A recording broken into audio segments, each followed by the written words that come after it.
Had a Friday practice up there at Arrowhead. Started that last year. Thought it paid dividends for us, just as far as from a comfort level standpoint. Just getting us, guys comfortable with their surroundings in our home stadium. I think the guys really enjoy Fridays, of home games, to get up there and just a totally different atmosphere, even when it's empty. So it's a great thing. But the guys are excited. We had real good energy, focus, tempo, all those things. A good round of meetings this morning. You can tell that you're getting close to a game on Sunday, and I just know, the coaching staff, the players, everybody's really fired up to get this thing going here at home. You can see around town some of the Red Friday stuff. That's all just great stuff. Great fans, and looking forward to a packed house, and hopefully we're able to make them make a lot of noise. So just under 50 hours now till kickoff, so it's happening fast. How does not having Oyaki affect the offense?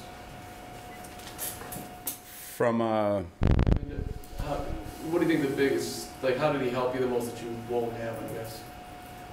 Well, I think going back to last year, he was an integral part of a lot of what we did. A good young player that developed throughout the year, made progress, became a pretty dependable target, became a pretty dependable game plan guy, and when I say that, I say as an offensive staff, and we sit in there and you look at what you have, and I've said a bunch of times, we're not a scheme team as much as we are we have a system, but we try to put our players in a position to succeed. And as the year went on, he became a pretty dependable, reliable player for us on offense that you could game plan around at times.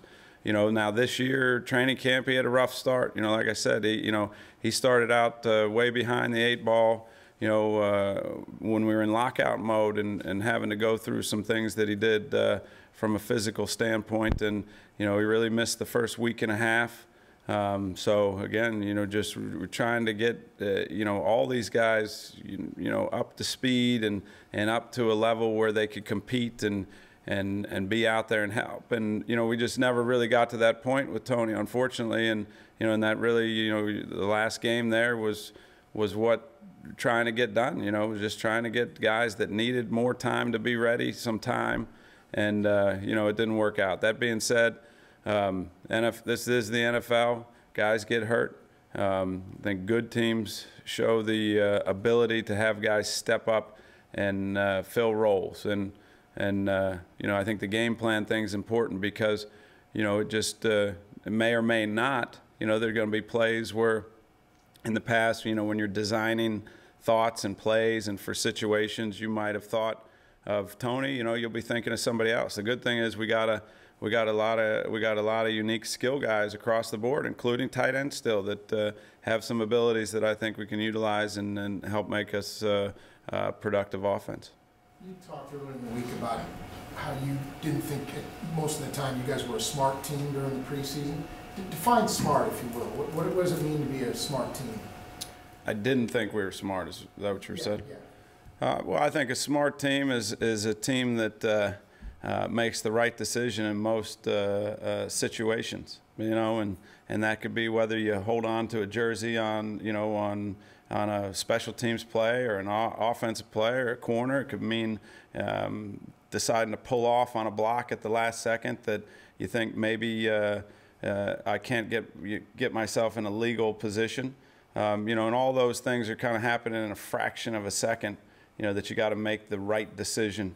And but I think smart teams generally do that. Smart teams generally understand the situation across the board, offensively, defensively, and special teams. And we know, these games are about situational football. It doesn't, it doesn't stop, as far as new situations coming up within games that you got to handle.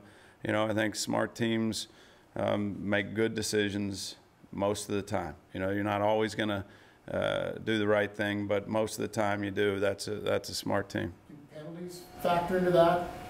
Yeah, I just said that you know, you got to make some decisions in a fraction of a second. You know, the technique, a lot of times just even how the play starts. But generally when a penalty occurs, you know, somebody gets into a position where if they continue doing what they're doing, they're going to get a penalty. And if they make the decision, the smart decision to pull off or stay out of that or use better technique to start, you know, then you won't be, you know, you'll be able to get out of it without a penalty. So, you know, definitely, you know, I think smart players do smart things most of the time, you know, and same goes for team. Smart decision to bring a kickoff back that's 8 yards deep in the end zone?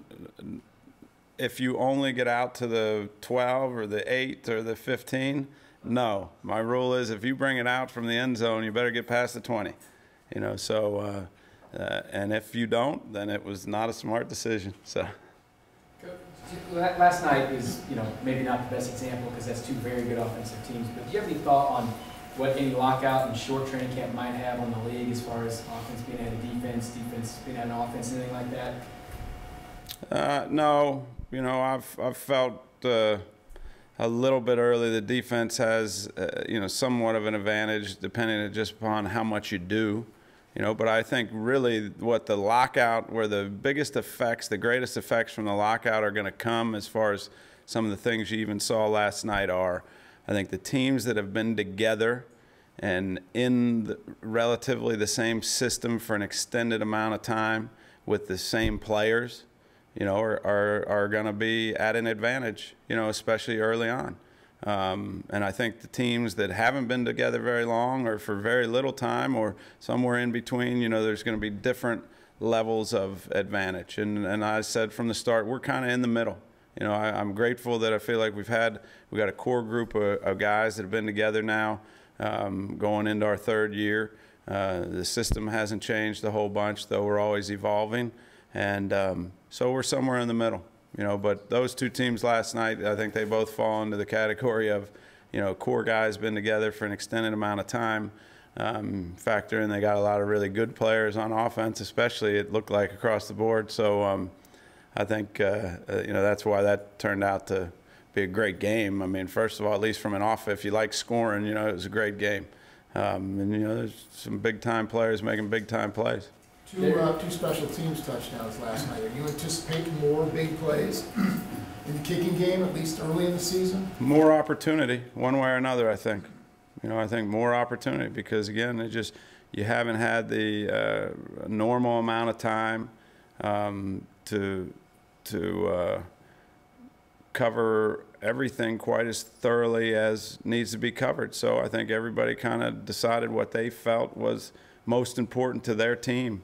And then you work on that, and then you try to backload or catch up at the end in some other areas, you know, whether you're playing statistics or whatever you're doing. You know, I thought goal line's a great example of that.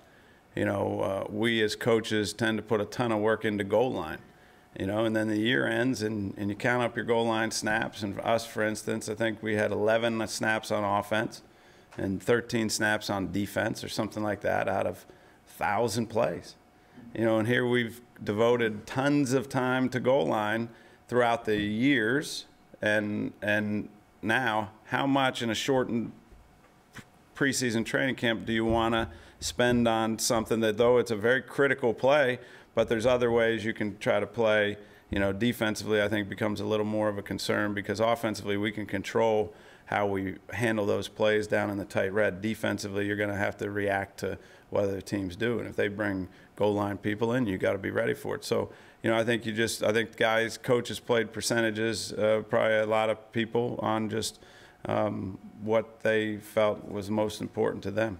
Couple more guys. In your history as a play caller, gadget plays or wildcat or so forth, you call those because of something you saw on the tape? Do you call those because you want to see a reaction, or do you call those because of what your team can do? You know, a little bit of both, Bob. You know, I think, you know, you just never want gadget plays to appear to be desperate. You know, I think so. In coach speak, we say, you know, let's call that early if we're going to call it. Because I think if it does appear desperate, then you're probably not a very good team, you know, and you're trying the heck out of trying to figure out a way to compete. But you know, I think a lot of times, you know, you'll see something that's occurring, you know, over and over on tape that you say, hey, we can take advantage of this, you know, and other times it may be just something that plays into your hands and may add a little trickery and deceit or deception, you know, and you feel you got the right guys to do it.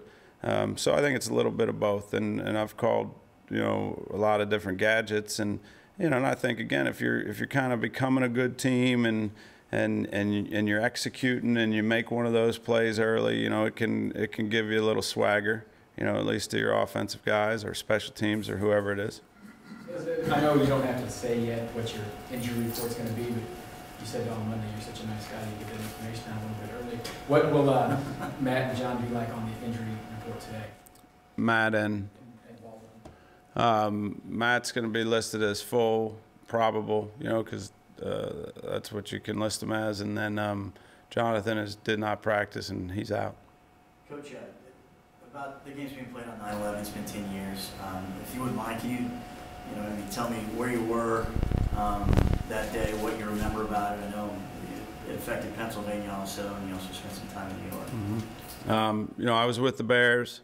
You know, we had just finished. We played at Baltimore. We actually, in our captain's meeting today, talked about it because we were just talking about this subject, or our position group leader meeting we have every Friday that I have with those couple guys, and we were talking about 9/11, and you know, we've got some younger guys that, you know, you realize really how, you know, that it's been 10 years is amazing. But I was with Chicago. We had played Baltimore at Baltimore. Kelly Gregg is who I was talking to, and he was on the practice squad for Baltimore. So, you know, we had given them a run for their money and got back, and we're game planning for Jacksonville.